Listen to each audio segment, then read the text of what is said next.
Exam में बुर्का हिजाब पर पाबंदी की मांग करने वाले नीतीश राणे को वुमेन्स इंडिया मूवमेंट का जवाब।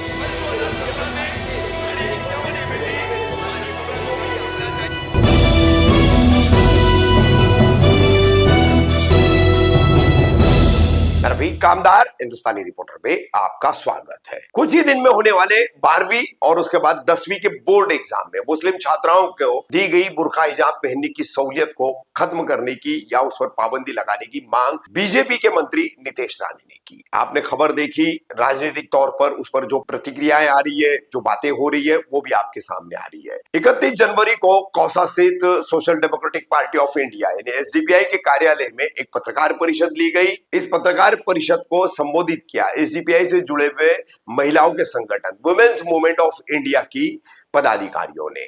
क्या उन्होंने नीतीश राणे की इन बातों को लेकर के और अन्य मुद्दों पर पत्रकारों ने उनसे बात की, तो कहा है, देखिए और सुनिए इस प्रेस कॉन्फ्रेंस में। WIM की तरफ से एसडीपीआई के कार्यालय पे एक पत्रकार परिषद रखी गई है, क्या कहना चाहोगे, क्या गारंटी रखनी है?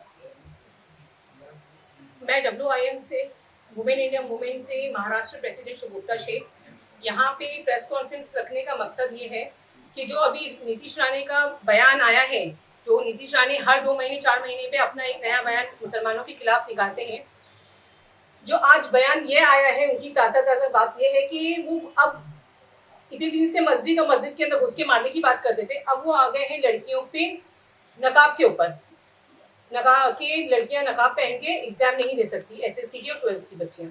तो ये हम नीतीश राणे से कहना चाहते हैं कि आप अगर कभी स्कूल कॉलेज गए हैं या आपने बोर्ड एग्जाम दिया होगा तो आपको वहाँ की सिक्योरिटी, जिस तरीके से वहाँ पे चेकिंग होती है या चेक किया जाता है एज अ सिक्योरिटी, तो आपने अगर कभी एग्जाम दिया होता, बोर्ड एग्जाम दिया होता या आप पढ़े लिखे होते तो आपको पता चलता कि बोर्ड एग्जाम में कैसे चेकिंग होती है।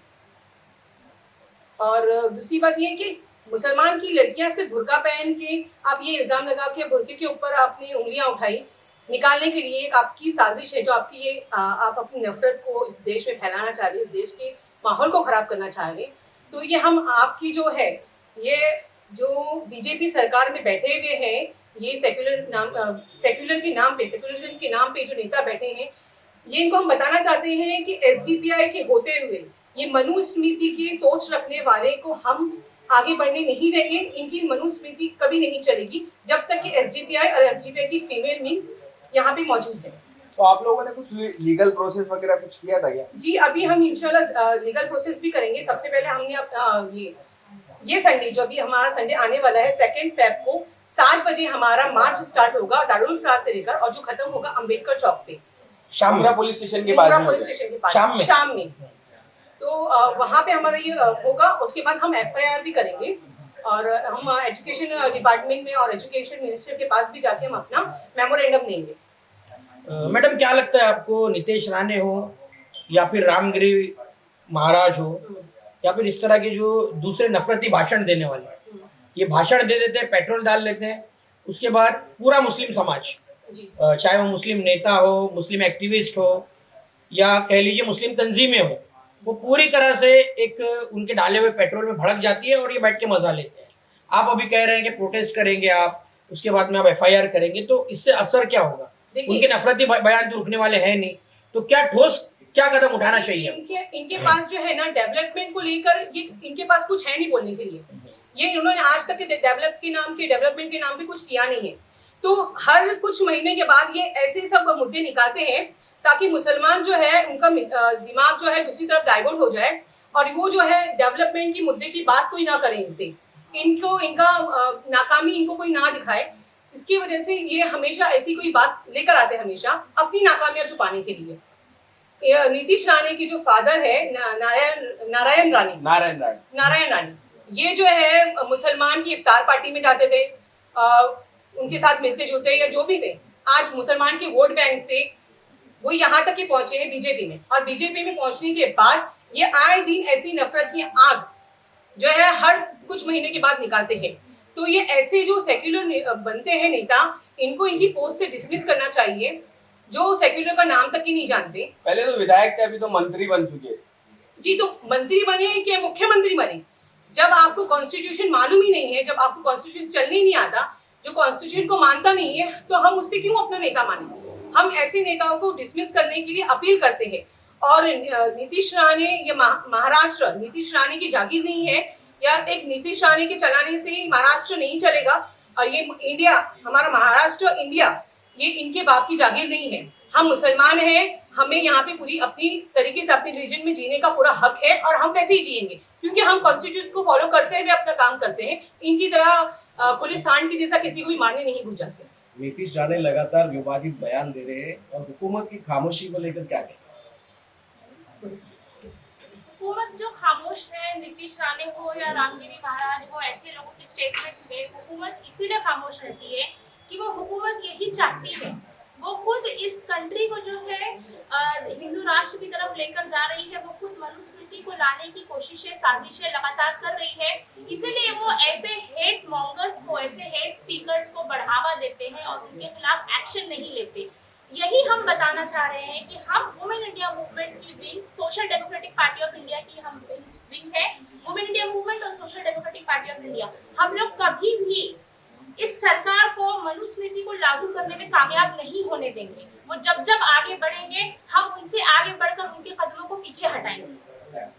एक तरफ वो कहते हैं कि संविधान से देश चलेगा, दूसरी तरफ ये बोलते हैं कि यहाँ पे शरिया कानून नहीं चलेगा, उसको लेकर क्या कहेंगे? ये संविधान को ही तो खत्म करना चाहते हैं, इसी की तो लड़ाई है हमारी सरकार से। हमारी लड़ाई यही है कि ये लोग संविधान को खत्म करना चाहते हैं। अभी उत्तराखंड में जो यूनिफॉर्म सिविल कोड लागू हुआ, वो इसकी मिसाल है। उन्होंने क्यों हमारे फंडामेंटल राइट्स हमसे छीने? वहां पर मुसलमानों से जो साफ साफ नजर आ रहा है कि मुसलमानों को उनकी शरीयत से हटाने की सब पूरी कोशिशें की गई हैं, इसलिए यूसीसी लागू किया गया है। तो ये लोग कॉन्स्टिट्यूशन को खत्म करने की ही कोशिश कर रहे हैं। इसीलिए हम मुमरा हो या पूरे भारत की आवाम हो, हर किसी से ये अपील करते हैं कि आप जागिए। ये सरकार जो है आपके फ्यूचर को, आपके बच्चों के फ्यूचर को जो है अंधेरे में डाल रही है। ये सरकार इस कंट्री को जो है डाइवर्ट कर रही है, डेवलपमेंट से हटा रही है और नफरत की राजनीति कर रही है। इसलिए आप जागिए, चाहे मुस्लिम हो या किसी भी रिलीजन के लोग हो, जिन पर इस तरह के अटैक होते हैं, जो कॉन्स्टिट्यूशन के, हमारे फंडामेंटल राइट्स को खत्म करते हैं, वो लोग उठिए और अपने हक के लिए लड़िए। यही मैसेज हम सारी आवाम से देते हैं। एक तरफ वो बुर्के को लेकर कहा है कि वो कॉपी करने के लिए भी इसको इस्तेमाल किया जा रहा है बुर्का।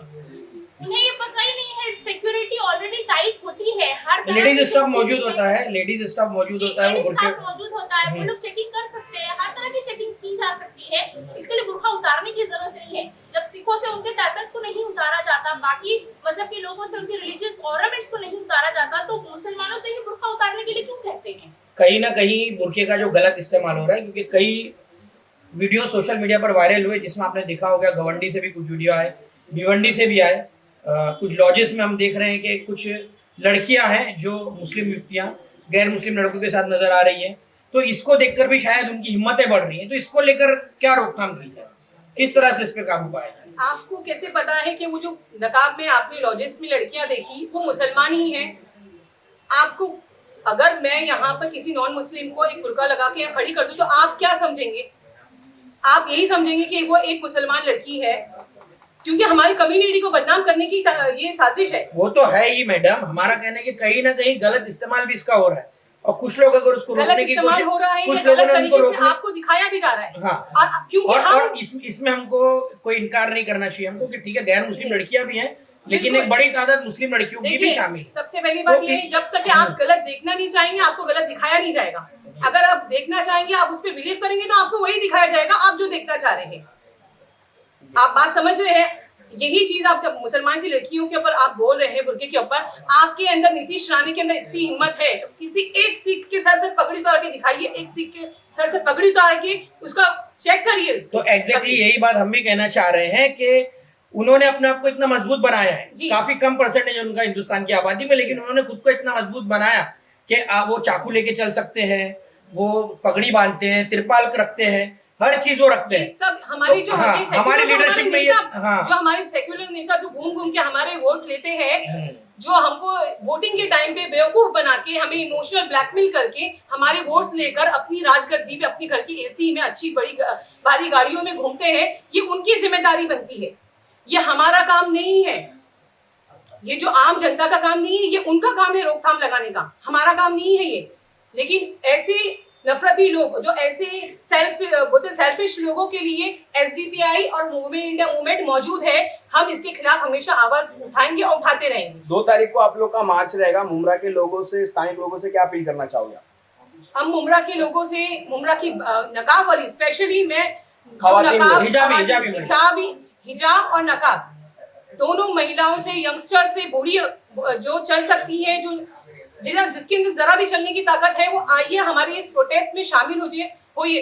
क्योंकि अगर हमने आज नहीं आवाज उठाई, हमने आज हमारा नकाब और हिजाब हमने नहीं बचाया, तो कल ये हमारे किसी दूसरी चीज पे भी हाथ डाल सकते हैं। बाद में फिर हम को पछताने के अलावा और कोई काम नहीं रहेगा। तो पहले पछताने से अच्छा है आज चिल्ला के इनके कान की खून निकाल दें।